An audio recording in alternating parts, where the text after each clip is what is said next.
So, good evening, everybody. It's indeed a great pleasure for me to welcome all of you today on behalf of the team Ortho TV and Geo TV. It's a very proud moment for me to start this program. Ortho TV is not new to the orthopedic world, but now, since it's partnered with Geo TV, it has got a 24-hour channel on Geo TV, and our program will also be screened on Geo TV. So it's really a very proud moment for me to be here. Today we have a very special program and we have very special people conducting it. We have Dr. Dhiren Ganjwala from Ahmedabad, who's a pediatrician and the president of Pediatric Orthopaedic Society of India.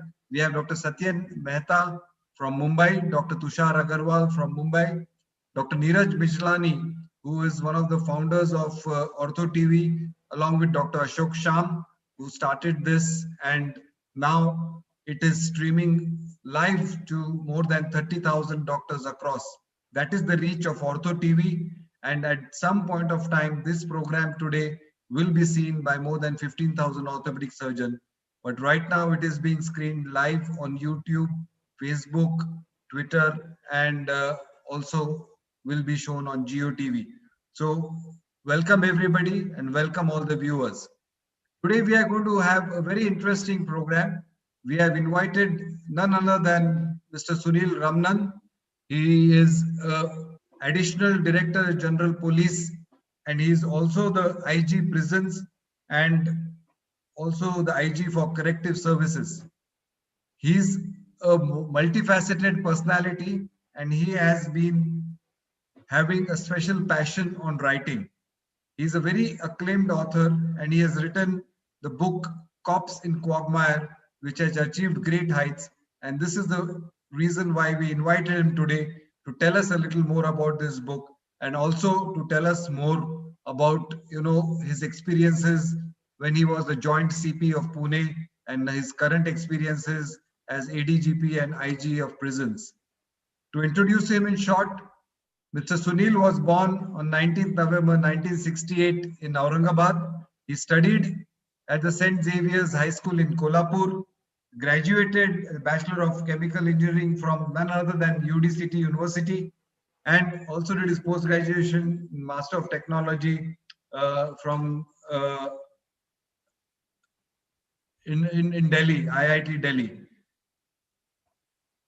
He then joined the IPS in 1994, served as Assistant SP in Bid, Additional SP in Chandrapur, Superintendent of Police Nagpur, Deputy Commissioner of Police Mumbai, and was also the Additional Commissioner of Police in Mumbai when the 26/11 attack happened. He's also been the Deputy Inspector General of Police, Anti-Naxalite in Gadchiroli, IG of Police, State Reserve Police, Joint Commissioner of Pune City. That's when I met him in Pune, and since then my friendship has grown with him. He's been also currently serving as the Additional Director General of Police and is in charge of the prisons right now. He's been given multiple awards and recognitions. Few of those are the Police Medal awarded by the President of India for Distinguished Services in 2012, the UN Medal for Peacekeeping in 2003-4, the Videsh Seva Medal conferred by the government for service in a foreign country in 2004.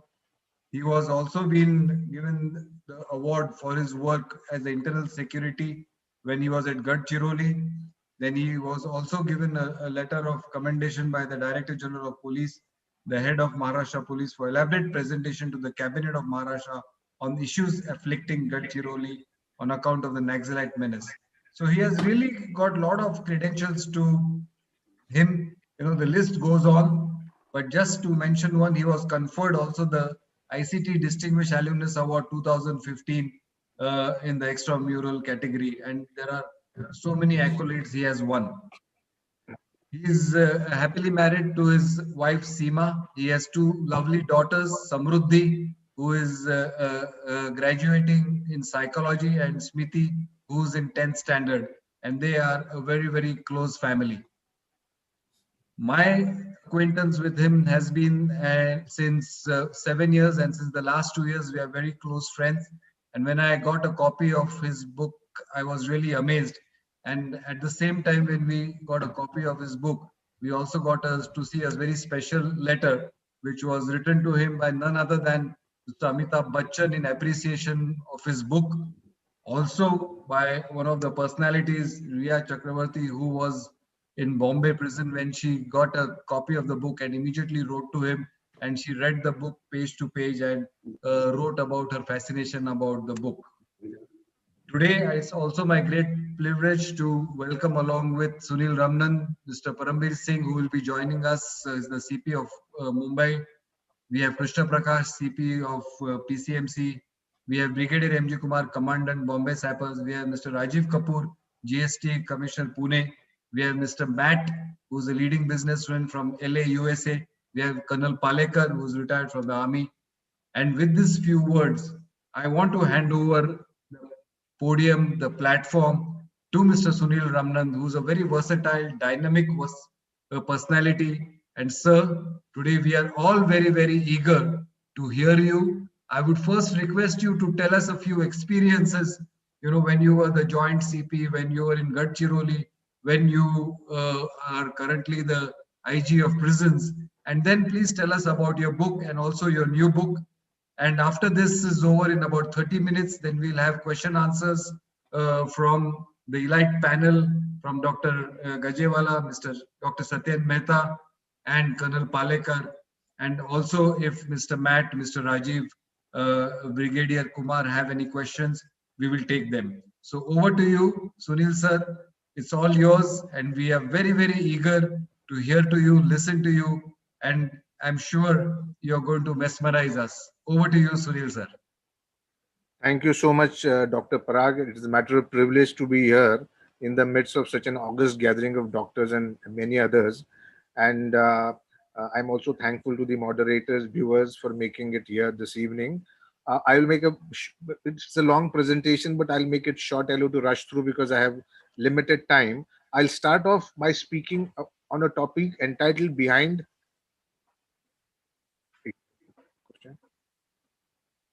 So you'll have to share screen, sir. I give me a second.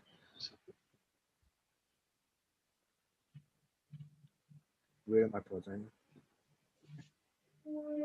Yeah. Perfect. Are we on the same page now? Yes, sir. Behind the raised walls. Yeah. So I'd like to rush through. Yeah. So the topic here is behind the raised walls, and needless to say, if you can make it full screen, sir, just make it full screen. You have to press on that.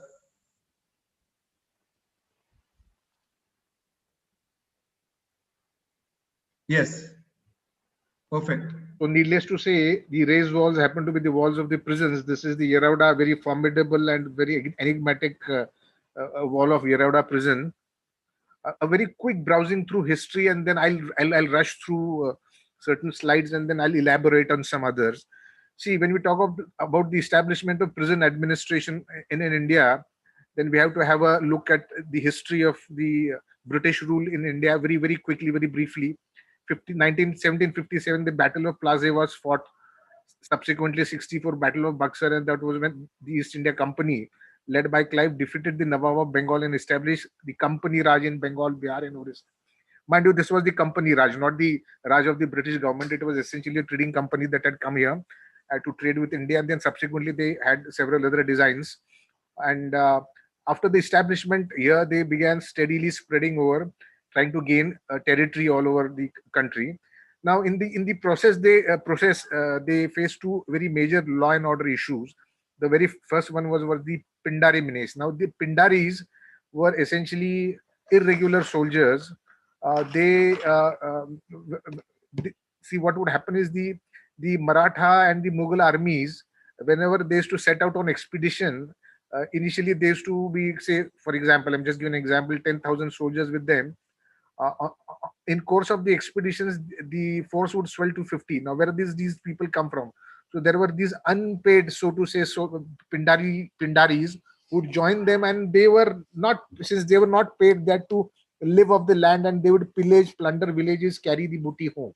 So this was the said pattern. Then after the decline of the Mughal and Maratha empires, these Pindaris were quote unquote jobless, and to fend for themselves, they began pillaging the countryside, robbing, looting, and this was one major issue the company had to tackle. And it was in the year 1817 that the Marquis of Hastings was the Governor General of the then India. He was able to wage a very systematic war against the Pindaris and practically annihilate them. And there was this last one left called Setu Pindari, the leader of the Pindaris. He apparently was chased. He rode into a forest only to be eaten by a tiger.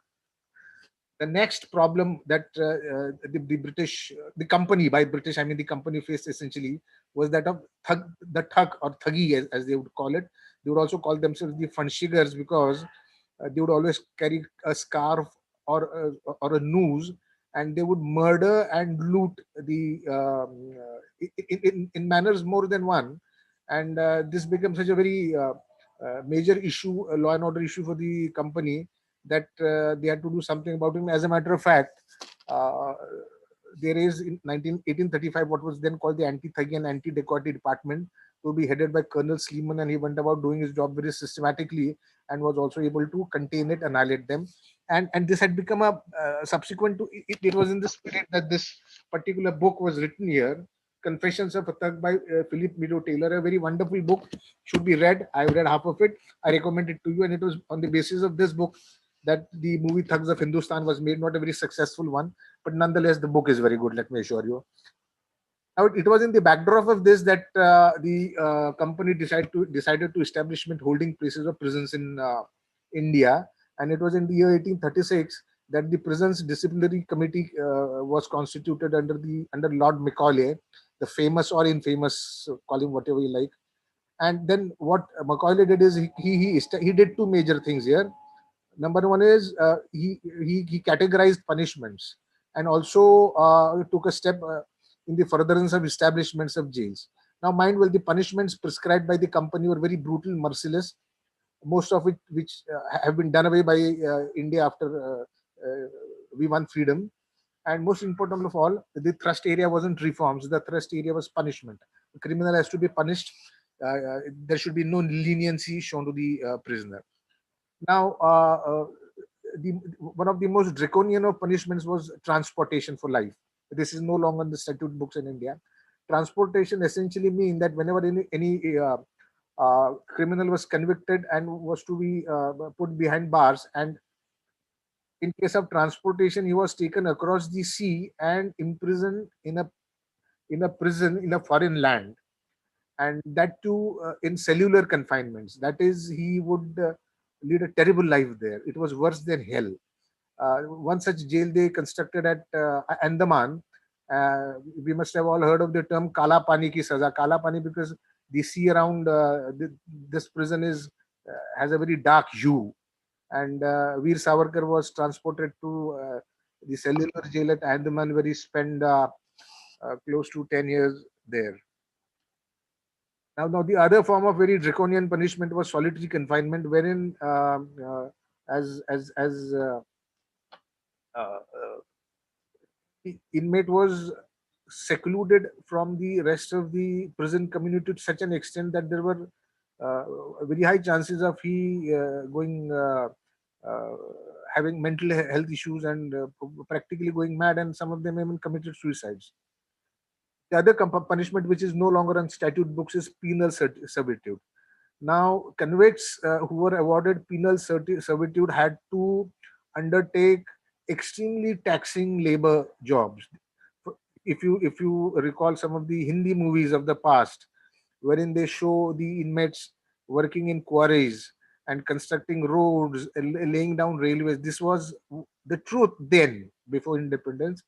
And all these imposing government buildings, the imposing facades that we see, the railway lines that were laid down in British India, and several such works, it's all an outcome of prison labor. All of this is no longer on the statute books. There was this very unusual kind of punishment then, which was called judicial whipping.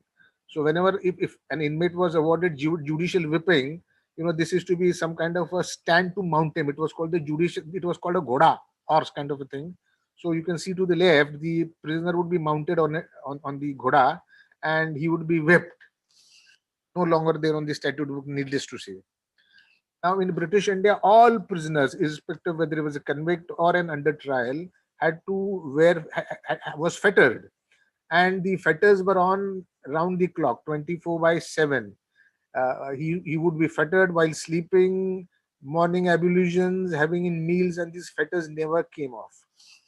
This also we have done away with now. Now, I'll very quickly tell you about the establishment of jails in Maharashtra. The very first jail, there are 60 jails at 45 locations here, and the very first jail to be established was in 1840, the Baikara jail. You see the picture to the left. This was one of the very first jails ever raised in India. And as Dr. Parag just mentioned, that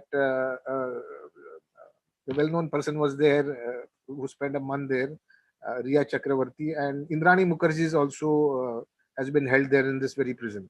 To the right is the Ratnagiri prison. Now this is also referred to as a special jail because some very special inmates were kept there. Veer Savarkar was kept there from 1921 to 37 by the British in this Ratnagiri special jail. I'll move on to Yerwada Central Jail, which came into which was established in 1866. Now, I won't hesitate to call this the most famous jail of India because of historical reasons. A very large number of freedom fighters were incarcerated in this particular jail. It has a very imposing facade, and it's a very fine jail. It gives good vibes if you ever have the opportunity to move around in it. Mahatma Gandhi was incarcerated there thrice, and we have a Gandhi yard there. Lokmanya Tilak twice, Motilal Nehru once. Sardar Patel has also been incarcerated there twice. Pandit Nehru once. So was Subhash Chandra Bose, Sarojini Naidu. Now, taking all these things into consideration, I have now put a proposal with the government of Maharashtra to introduce what I would call prison tourism. So what is happening is uh, the current youth that is so very dumped and drowned in mobile phones and laptops and Facebook and stuff of that sort, that they're very slowly forgetting history. So if we really introduce this concept of prison tourism and take these children around there and show them these places and explain the historical significance of the freedom struggle, I think it is worth it. And the government is on board. The government and the department seems to be on the same page in this regard. Yeroda prison is also where the Pune Pact was signed in 1932. Now Thane jail. Now Thane jail, I would say, is a very very interesting jail.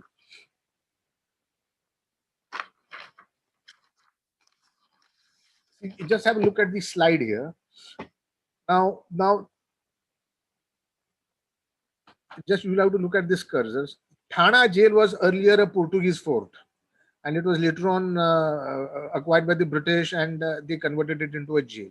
Now, this jail was bang on the Kadwa Creek, and so it served as a convenient place for transportation for life to wherever, be it Andamans or elsewhere. And so, if you look to the left corner, this is the creek, and this is the gate. This very infamous gate, which is still in existence, was opened only when an inmate had to be transported. So what they would essentially do is place a boat outside beyond this gate, and the inmate, after his conviction and after awarding of transportation, was brought here to Thana jail. And to the right of this, there are certain special cells they've kept there. And then this would open in the morning. He would be put in a boat in the Kalwa Creek, and then from there the boat would go to Thana Creek and move on to close to Arabian Sea, where he would be put in a ship and then shipped off to wherever. And this is also the very infamous hanging yard of this particular prison. I'll move on to the next slide and explain what all happened here. It was from here that Vasudev Balwant Phadke from Thana jail and that particular huge, massive gate that you see, that he was transported to Aden in Yemen. Vinayak Savarkar was also transported from there to Andaman from Thana jail. This is also a jail where uh, uh, we all know history because we have read it during our school days. Gopal Karve, Vinayak Deshpande, and Anand Kanere were hanged here for having murdered Colonel Collector Jackson, the collector of Nasik, which is commonly referred to as the Nasik conspiracy case. So these are all historically very important places, and I've written to all the collectors of these districts to spruce up these places, and subsequently when we introduce the concept of prison tourism, I'm very sure people would love to be here. Next. This is the Ahmednagar Fort where Pandit Nehru wrote the very famous Discovery of India. Now, this is the. I'll tell you very quickly about the Atpadi colony because I'm close to 21 minutes. See, he's one of the most unique experiments in prison administration in India. Atpadi was a place which had what is called the first prison colony of India, and this had come into existence before independence, as this particular jail was a part of the princely state of Aundh, and there's this jailer called Qazi Master, who had got 6 hardened murderers from the Raja Ka jail in which was elsewhere, and he said, "I'll keep them here and I'll reform them." So this was possibly the very first experiment in reformation in pre-British, pre-independence period. So later on, the British moved out. He kept those 6 hardened murderers there in Atpadi prison colony, and lo and behold, this colony had no prison walls. There were no walls. The prisoners were let out in the morning, and they would voluntarily get back in the evening, and they never ran away. But what happened suddenly is in the year 1950, they suddenly vanished for a couple of days, and only to return after on the 3rd day. And they said to Qazi Master, "You've been so nice to us that we never wanted any harm to befall on you. So we are voluntarily on our own violation coming back, and we are very sorry." Now, when this news appeared in one of the local newspapers, it was noticed by V. Shantaram, who decided to make a movie on this. And the movie is entitled Do Aake Barahat. Do Aake Barahat is based on this particular episode, and V. Shantaram has played Qazi Master. Now, this is what the Atpadi colony looks like. Currently, the inmate, who could be a murder convict, stays there with his family. There are no boundary walls. Nobody has run away ever. This is the movie, if you recall, the legendary Do Aake Barahat. I'll just play the music.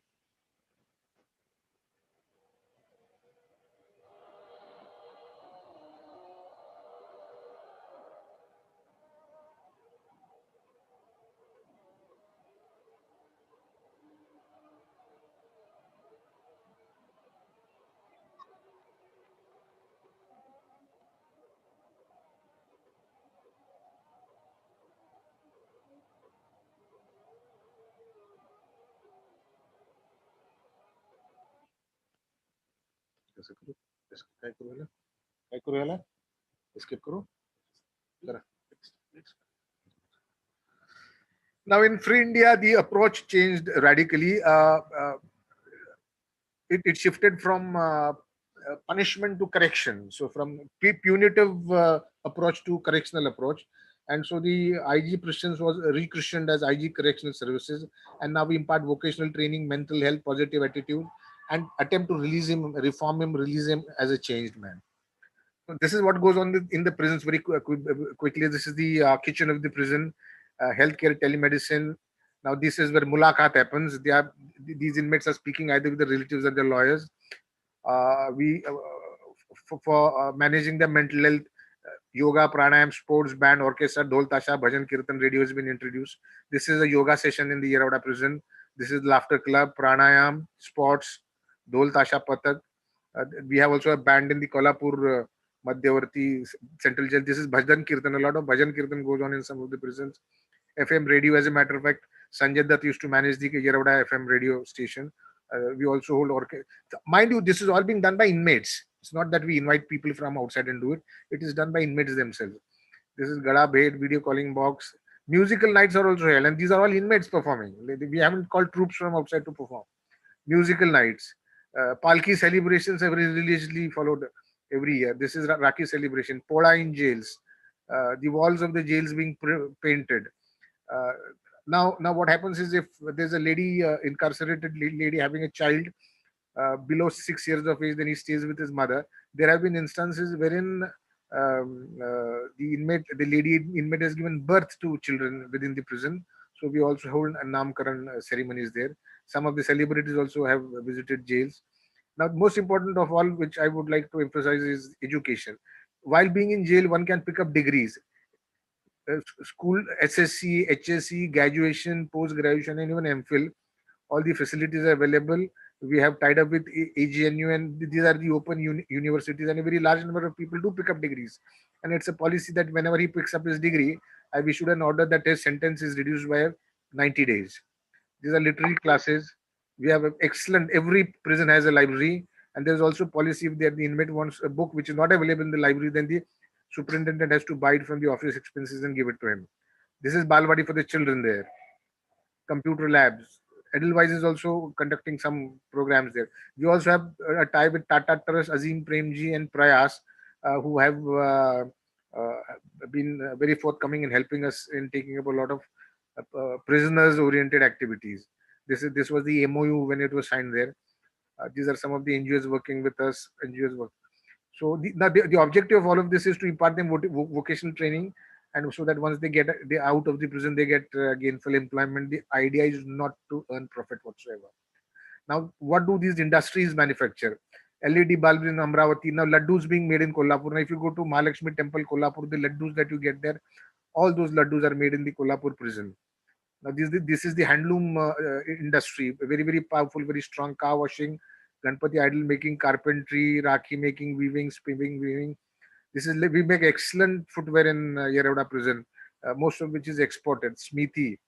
Then this is pointing and stuff. This is textile handloom. Now Paithani, we manufacture Paithani at Nasik as well as Yeravada, and I can vouch that these Paithanis in quality are far better than the ones you get in Paithan, and far cheaper than the prices quoted there. This is textile parloom, smithy. These are products. This is carpentry. This is the foundry section. This is some tie up with some of the outside. Now we make excellent bakery products. As a matter of fact, the bakery products made in Yeravada get sold on within 2 hours of reaching the outlets. Paper factory. Now we have a tailoring section. We make very good clothes. We manufacture clothes. We make clothes. This is the leather set. These are the chappals that I was speaking about, which are exported. Our textiles are fabulous. If you pick up one of these daris, there is a guarantee that it will last 50 years. They make towels, bed sheets. This is the showroom. Now there's a showroom at Yeravada, and every Diwali on the eve of Diwali, we have exhibitions there. So this year we couldn't do it because of COVID, but next year if we're able to open it, please come and have a look. Now this was the exhibition at Mantralaya. These are our products, all made by inmates. Okay, I'll just play a short video.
I'll stop it here because it's a bit long. So this is the kind of revenue that we collect. Last year, the year before last, it was 23 crore. This is agriculture, mushroom plant, goat farming, fishery. Don't worry about that. Can't hear. What is it?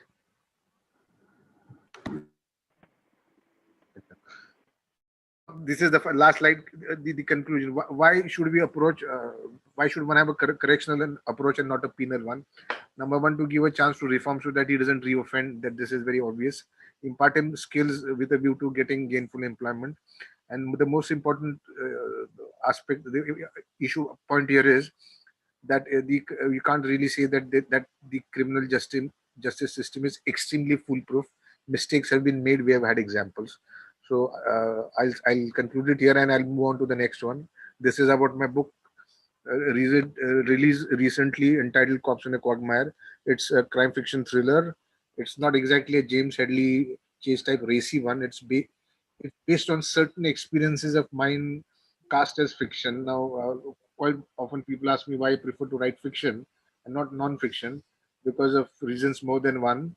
Fiction does not demand factual accuracy. Even if you make factual errors, fiction tolerates it.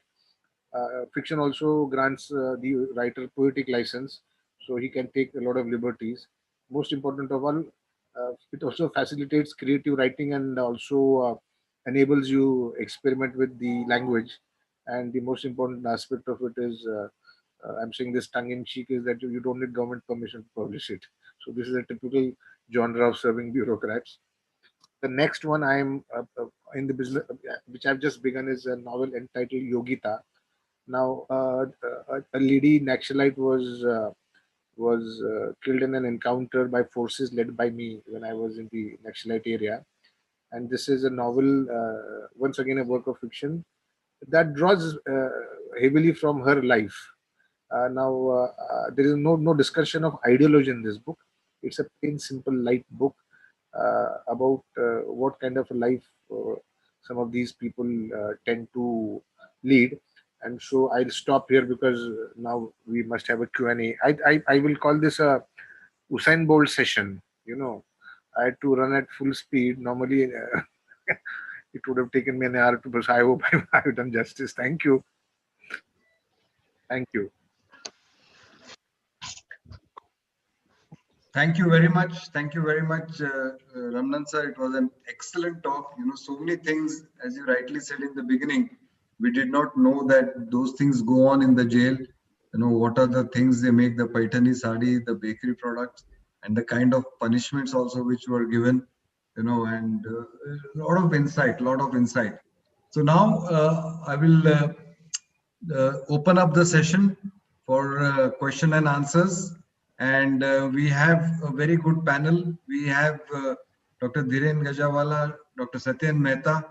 Along with them, we have Colonel Palekar, who has read your book word to word, end to end, and also Rajiv sir. So may I request Dr. Dhiren to please say a few words, and then we will start with the question answers. Sure. Yeah. First of all, it was really eye-opening that what activities you are doing at jail or prison is something like I came to know about this for the first time. And the question which I have is like, is it now really a punishment? So we used to consider jail as a punishment, but is it really a punishment because you are giving so much of activities? And it's more of something like a vocational training rather than punishment. No human So being. what do you think? Is it the I'll way you are looking for it? No human being likes to lose his freedom. Freedom is paramount. A human realizes the importance of freedom only on losing it.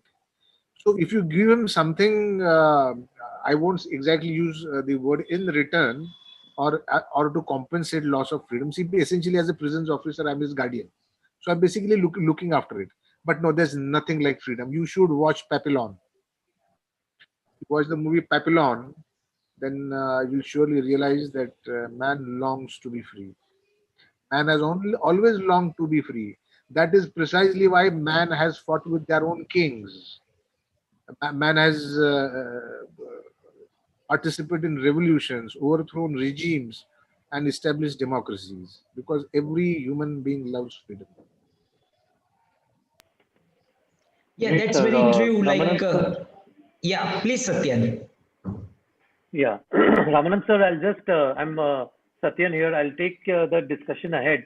I'm sure when these convicts, these prisoners come to you, it would be difficult to get them into these vocational training. I think it's a great idea that you're doing these vocational trainings for them. It would help them to come back into the normal society. But is there a stage by which step by step how you get them in, or do you get resistance from them usually? See, they're basically paid. They get wages when they do it. And if, see, now let me make it very clear. All these industries are run by convicts, not by under trials. So it's only convicts. That is, it's only after you're punished that, and that too, if you are awarded rigorous imprisonment, that you are supposed to do this. And on doing this, you get wages. Now, what happens is there are some instructors within the industries, so they initiate him into the process. It's not that on day one he is supposed to be an expert and do everything that a seasoned inmate does. So he's trained and then he slowly picks it up. So what happens is we have close to 80,000 odd convicts, out of which murder convicts are close to 6,500. So majority of the convicts in prisons are murder convicts, and a murder convict has to spend at least 14 years in jail. So the first few years he learns, and then he masters the art, and then he all goes on to train the fresher lot, as it were, and they get wages. And rather than sitting there doing nothing, it's always better to employ yourself gainfully, earn wages, and that is how your day rolls over to the next. Sir, we want to know some more spicy stories about this. Do you get people who are resistant to getting in, or who do mischief once they get into some kind of training or an employment here? Are you wanting to know whether people resist getting employed? Yes, yes, yes. See, if you are awarded rigorous imprisonment, then you are expected to work. If you don't work, then you end up facing internal departmental penalties. So people do. See, what would you do? I mean, there are there are instances when people who have been awarded simple imprisonment and who are not required to work also demand work. Right, right. So you're saying you don't request- really usually get much of mischief makers. See, that would be an exception rather than a rule. Okay. So Sanjay Dutt was not a mischief maker, is what you are saying. Sanjay Dutt was, Sanjay Dutt used to, I wasn't there when Sanjay Dutt was in the prison, but what I do know is that he used to actively get involved with that radio. We had an FM radio station. We do still have an FM radio station in the Yerewada prison, and he would he would actually be there. Okay. Sunil, I must sorry, doctor. Yeah. So may I request Mr. Matt, Rajiv sir, please ask some questions and I need your comments. Sunil, first of all, I must thank you for getting through this journey of prisons in Maharashtra, their history and all, which honestly speaking, I think, at least I was not aware, except that one or two I had just visited during my trips to these places, but really great to know that. And the commendable work you have done, to boost the, kind of work being done in industry and everything. Only my request to you will be, generally, there is a kind of fear psychosis. There is a kind of fear everybody's mind. Oh, Indian prisons, they are like a hell. People are shit scared. So, as now heading this prisons department, you think some kind of outreach programs are required to be done to allay these fears, so that, whatever the good work is being done, the kind of facilities which are being provided, the kind of bonhomie which is there, organizing these beautiful cultural programs and all that, that is also visible to the people, because generally the kind of feeling you have is, oh, Indian prisons are like, somebody is going to hell. So that is my only question. I think if you have Matt something. And I'll answer to this. Okay. Should I answer this first? Because I will forget Yes, this yes, question. sir. See, the biggest problem with prisons in India, particularly Maharashtra and North Indian prisons, is that these prisons are extremely overcrowded. Because arrests by the police of late in the past 10 years have been very indiscriminate. To quote statistics, 10 years ago, this must have been 2010, we were holding 23,000 prisoners when the capacity of our prisons was 24,000. When COVID hit the country, there were 37,000 prisoners. So our prisons are extremely crowded. So that is one of the problems. Number two, I'll talk specifically about Maharashtra. We have a very conservative approach in respect of prisons, and we are also a bit secretive. So I've made it very clear to the department and my officers that there's no reason to be secretive. We have nothing to hide. We have nothing to sweep under our carpet, and whatever good work happens should be known to the world outside at large. And now we have undertaken a fairly liberal policy now, and I think it will bear fruit soon. So thank you. On a lighter note, after looking at your positive presentation of the prisons, I think only thing it's missing is a swimming pool and a spa and a bar. It could be a Yerwada resort. So it looks so nice on your presentation, Yeah, So whenever we nice are in that the swimming pool and the spa, positive side. they look really positive. These are prisons. These are prisons. They are not 5-star hotels. So, Dr. Dhiren had a question, sir, for you. Yeah. Yeah, Sunilji, like once they are out of the jail, then what happens to these reform activities? Do they really make difference in like bringing them back to the routine life, or still society don't accept them? I will not hesitate to say that there is an element of stigma attached to a person who has been convicted and spent time in jail. There is, but I must state here that there are these NGOs like the Tata Trust and APPI. They have been doing a fairly good job outside of jails.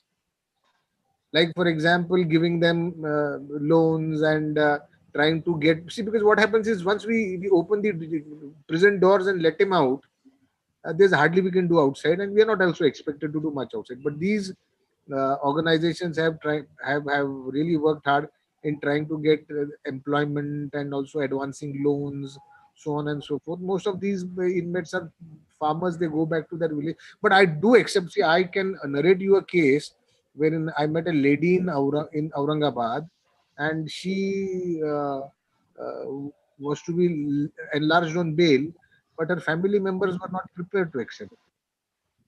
So there are issues. I don't say there aren't issues. There are issues, and hope the society accepts them, because there have been umpteen cases in which the inmates have reformed, very seriously reformed. As a matter of fact, I recall this Delhi case. I recall this account by Mr. Neeraj Kumar.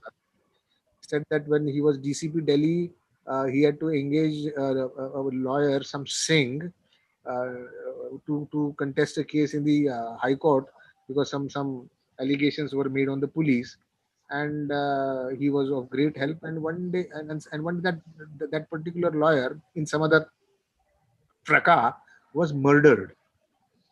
And when he came to, and subsequently got promoted, and he eventually became the IG of prisons, Tihar, and he stumbled upon this very fellow who had murdered his friend, lawyer. But he said he was so very reformed that when the premature release committee of the department met, headed by the chief minister of Delhi, Srimati late Sheila Dikshit, it was he who recommended his release, saying, fine, he's murdered my...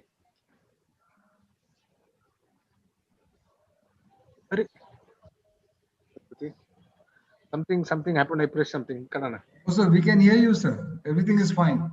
Can you see me? Yeah, very well. Okay, no, I can't see you, but it doesn't matter. No, but we can see you well, sir. So he said that both the video and audio are. He said both are there. though he had murdered my lawyer, a lawyer who had helped me in the time of crisis, when I met him in the prison as the IGC, though I hail from, though police is my parent department, when I come here as IG prisons, I have a different role to play. I am a correctional officer. I can't behave like a police officer here. I have to be compassionate. I am their guardian. I have to take care of them, so on and so forth. So he said, I recommended his release when all others were against his release. So that thing has to be there, but society would take a while to change. I accept. Okay, sir. We now move on to Colonel Palekar. So, Colonel Palekar, regarding this book, Cops in a Quagmire, can you please tell us a little bit summary of your understanding of the book, and then you may ask one question. So, over to Colonel Palekar. Thank you, sir. At the onset, I would like to congratulate Mr. Ramanand because when I started reading the book, I thought I'm going to come across some big crime committed and high-fi crime which will be explained in the book. But then till the time I reached the end of it, I found that small robberies are dealt with. But then I feel the USP, your USP, I'm much impressed with the kind of narration and kind of writing skill that has been displayed by Mr. Ramanand.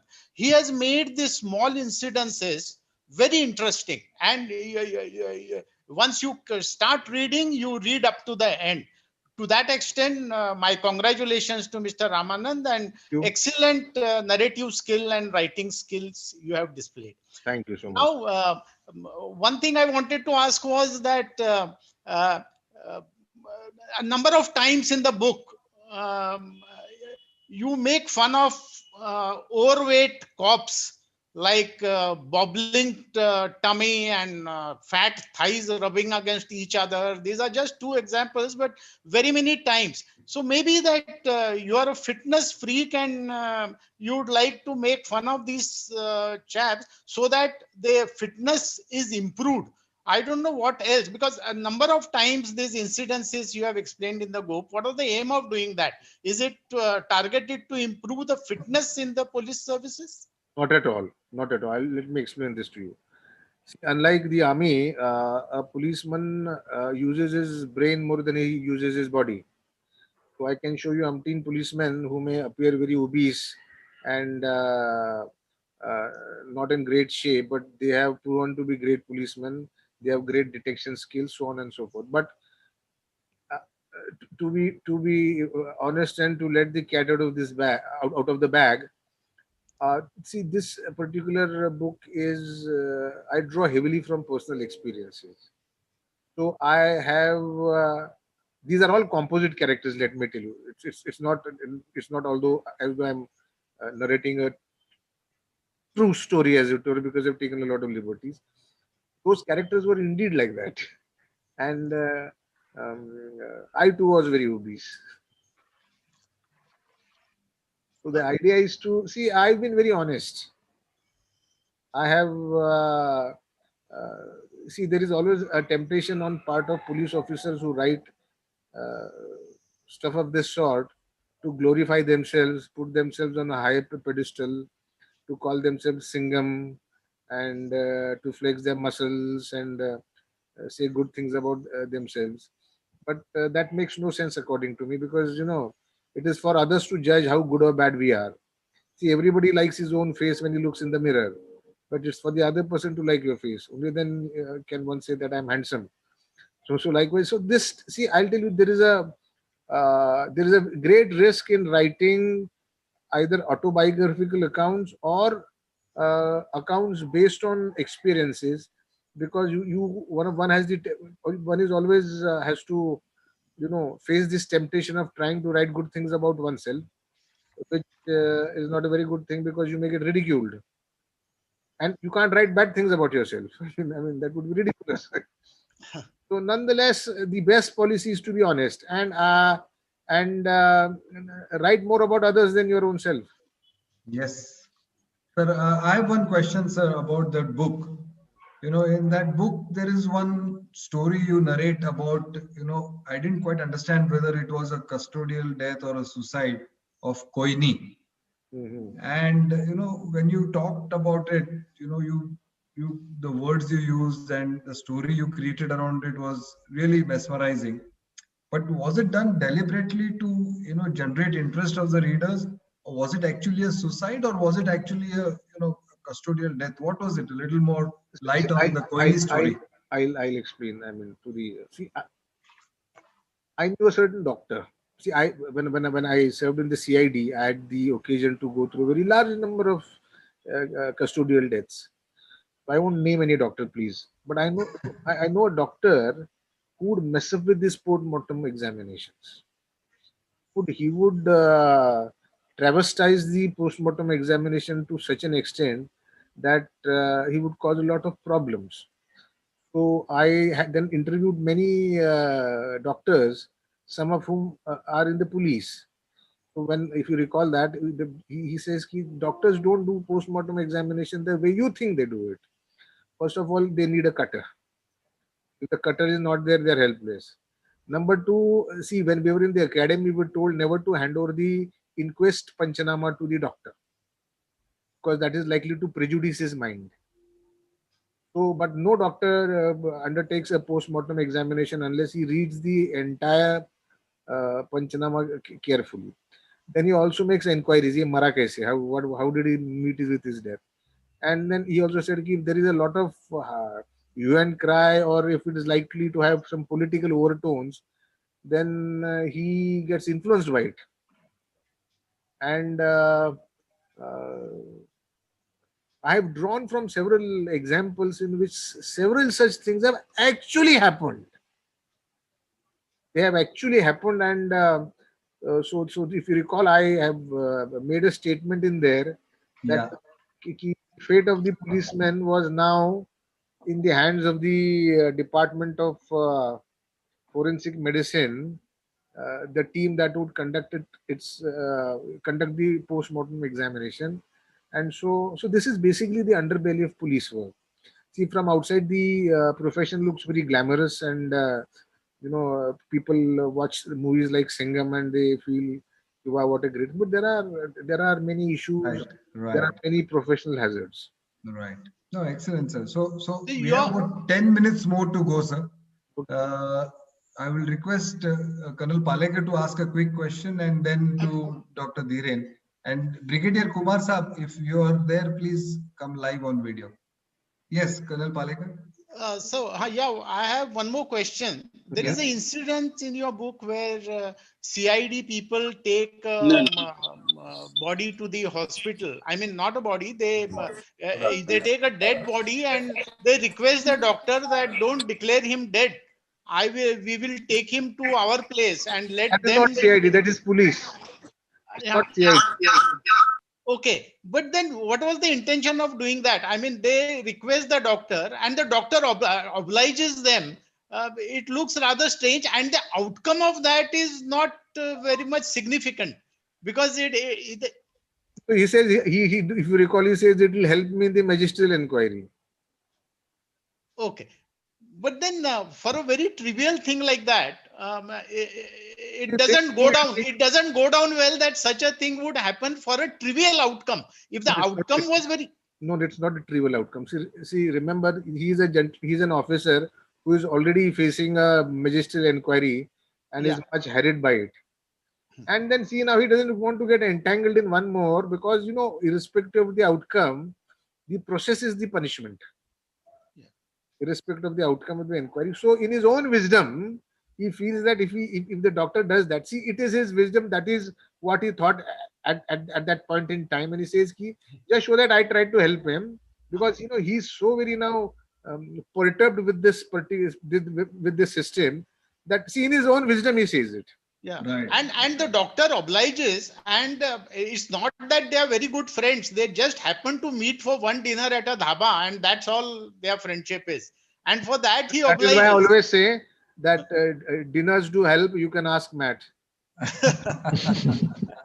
So that's fine. So over to Dr. Dhiren for the next question, sir.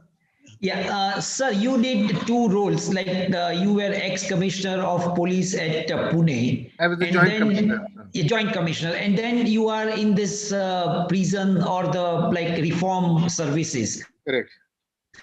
So, what difference do you see in the two? Definitely, the scope of work is completely I'll different. explain. I'll answer this question. See, technically speaking, nowhere in the world would a police, other than India, would be a police officer appointed as a correctional service, because there is a conflict of interest very clearly.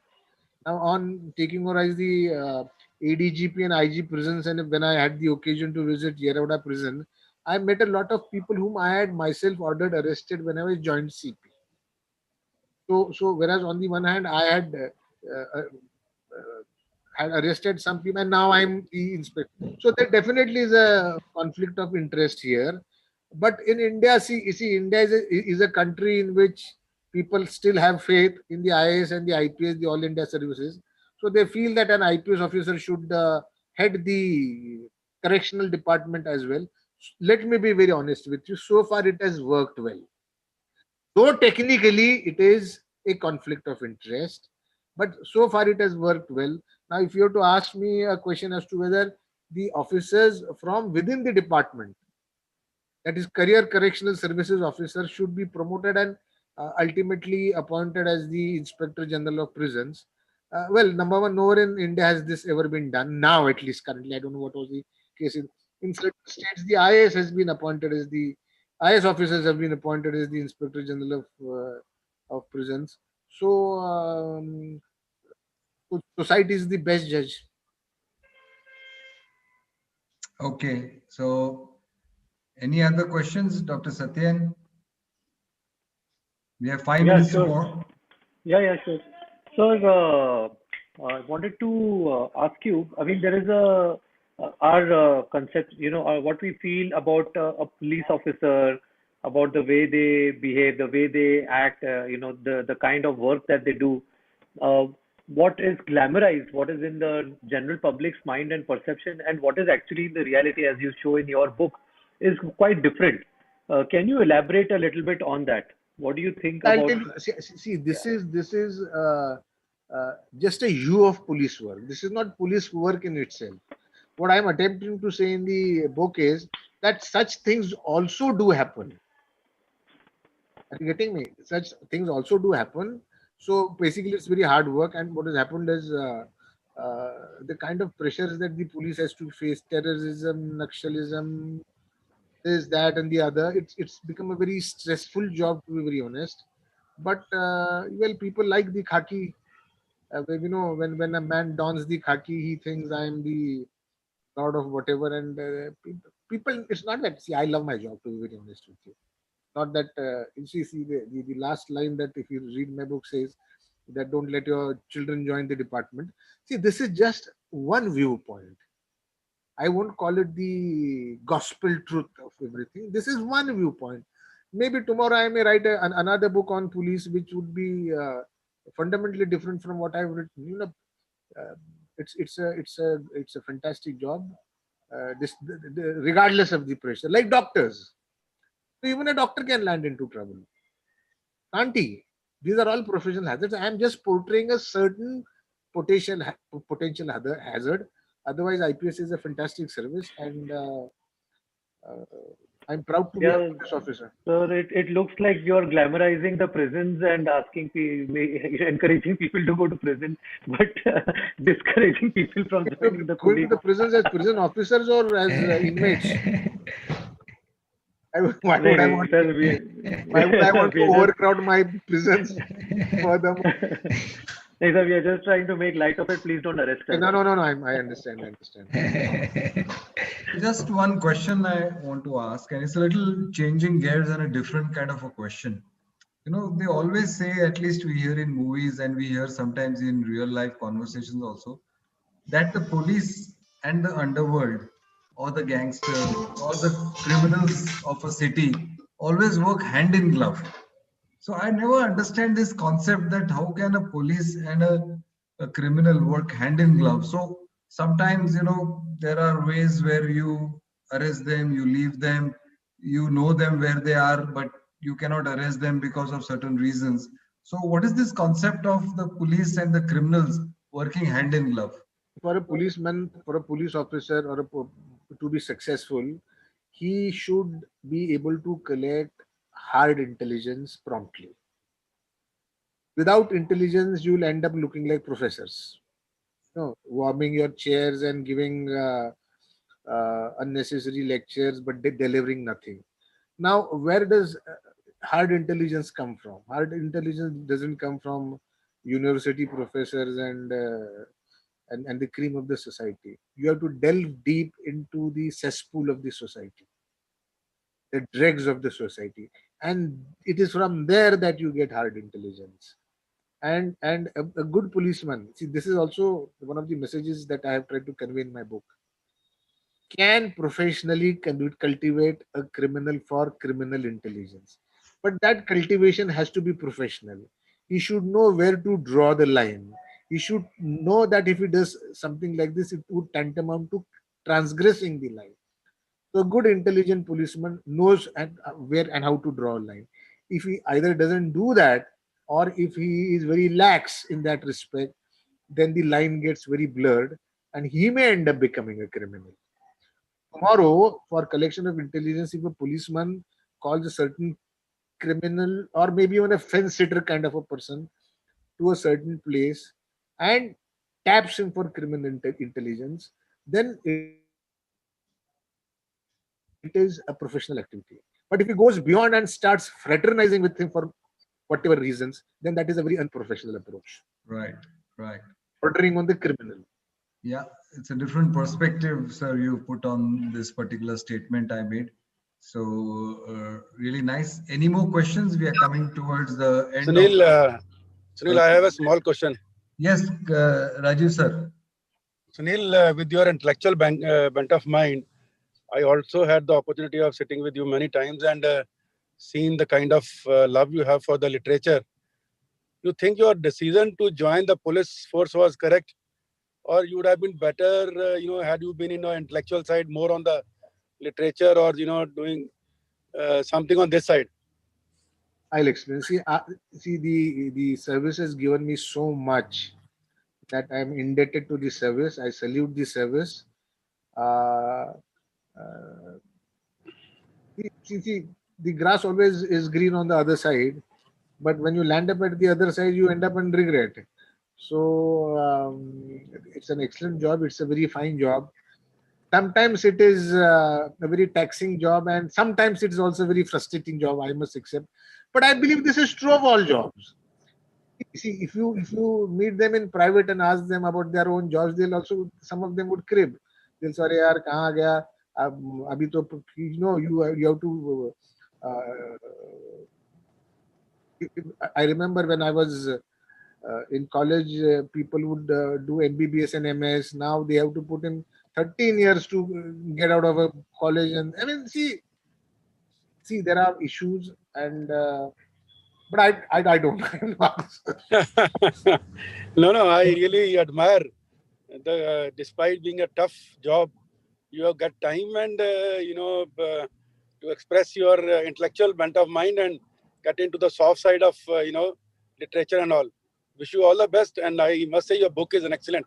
Thank you, sir. Thank you very much. Thank you, sir. We really had a lovely time. I have met many police officers, all of them speak good English, being an IPS cadre, but the kind of command, sir, you have on English, your oratory skills, the way you express yourself is really par excellence. It was really great to interact with you. One last question, and then we will conclude this. So what is this passion in you that you feel like writing? I've hardly seen any police officers write. You're also coming up with your Yogita book. So very quickly, can you just tell us what ignites? I'll tell you very quickly how it all happened. See, I was trained to be an engineer. Mathematics was my optional subject at the UPSC examination. I had nothing to do with literature, very honestly, and I hadn't come within, a mile of any literary stuff. It was in 2013 that I injured my back, and while working out in the gymnasium, and then I was confined. I was away from my job for a month and partly bedridden. And that was when I'd come to the Pune Club Library, just randomly, because I used to watch a lot of television then. And then I accidentally, randomly picked up a few books, one of which was a book called English August and Indian Story by Upmanyu Chatterjee. When I read that book, I could connect with it because I realized that this book, which is otherwise set in the fictional district of Madna, is actually set in Chandrapur, and I could identify certain places and so on and so forth. But that wasn't it. That book has been so very wonderfully written, and that I wouldn't hesitate to call it a textbook in creative writing.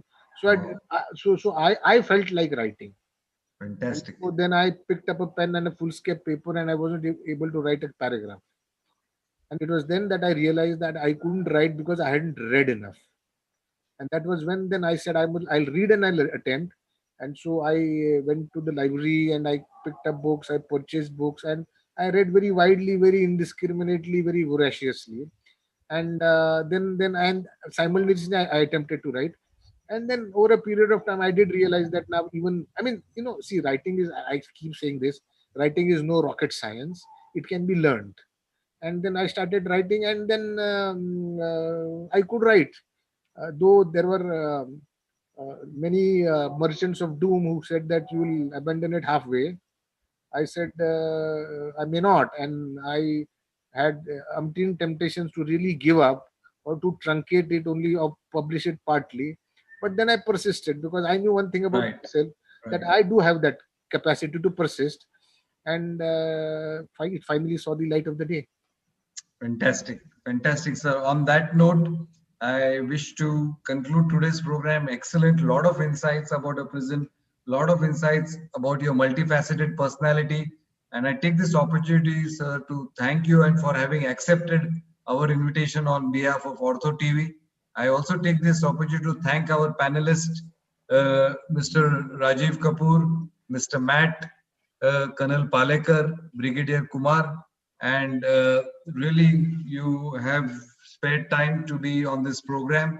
Also wish to thank Dr. Dhiren Ganjwala, who's my mentor, my close friend, Dr. Satyen, as well as Dr. Ashok, Shyam, and Dr. Neeraj Bijlani from OrthoTV. Really wish to thank you from the bottom of my heart for connecting us together through your OrthoTV platform, which is one of the most sorted of medical platform and now gaining popularity also in the civilian world. So thank you, Dr. Ashok, Shyam. Thank you, Dr. Neeraj. I look forward to being invited on more such programs, and looking forward to OrthoTV calling many more speakers like Dr. Ramanand. And once Dr. Ramanand finishes his second book, sir, we also wish to invite you again, and wishing you all the very best for your second book. And may your passion to write continue, and you write more and more.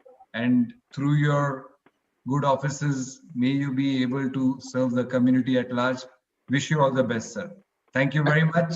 Thank you very much, Doctor. The pleasure has been mine, and thanks for having me over. Thank you.